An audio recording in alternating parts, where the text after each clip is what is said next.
আজকে যারা এখানে উপস্থিত আছেন সকলের কাছে আমরা ক্ষমা চাইবো, আল্লাহর ওয়াস্তে ওনাকে ক্ষমা করে দিবেন। আর যদি জানা ভালো থাকে, ওনার সন্তানেরা আছে, অবশ্যই যোগাযোগ করবেন।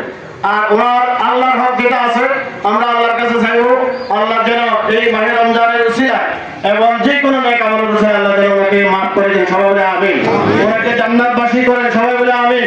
ওনার কবরের সওয়াল জবাব যেন আল্লাহ সহজ করে দেন, সবাই বলে আমিন। এখন ওনার ছেলে কথা বলবেন, এরপরে জানাজা অনুষ্ঠিত হবে। আসসালামু আলাইকুম। আপনাদের কাছে আমার আসলে বেশি কিছু চাওয়ার নাই, কারণ আমার বাবা দীর্ঘ ছোটবেলা থেকে এখান থেকে বড় হয়েছে, এখান থেকে অনেকের লগে চলছে, হয়তো অনেক সঙ্গীত তাদের গেছে, অনেক সঙ্গীত আপনারা আছে। তো আমার বাবা অনেকটা বেশি চালাইছে, অনেকটা কারো লগে ভালো হয়েছে, কারো কাজ করতে যায়, খারাপ সাহায্যে কারোর উপকার করতে যায়, একবার আরেকজনের কাছে ক্ষতি হয়েছে, একজনের ভালো সাহায্যে, এইভাবে আমার সমাজ চলা।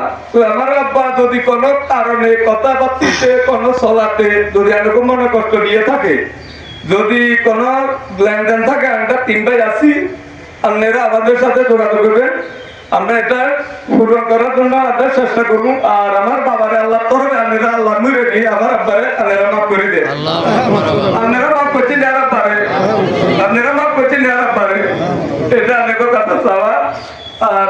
আর আব্বা মানে যেতে ভালো আসিল, আমার আব্বা মানে অনুরোধ করছিল যে আমি যদি মলেজা জইয়ার আগে আমার আব্বা আমার আব্বা, তাহলে জইয়ার হাতে আর আব্বা জায়গা বাসটা দিত। তো জইয়া যদি তখন ওর জ্ঞান ঠিক থাকে, জইয়া যদি পারে, আর জইয়ার কাছে অনুরোধ আর আব্বা জায়গা আমার মলেজা জইয়ার কাছে দিবে, কারণ হে আর জইয়ারে খুব ইয়ে করতো, জইয়া জায়গা আমার হইল। আসসালামু আলাইকুম।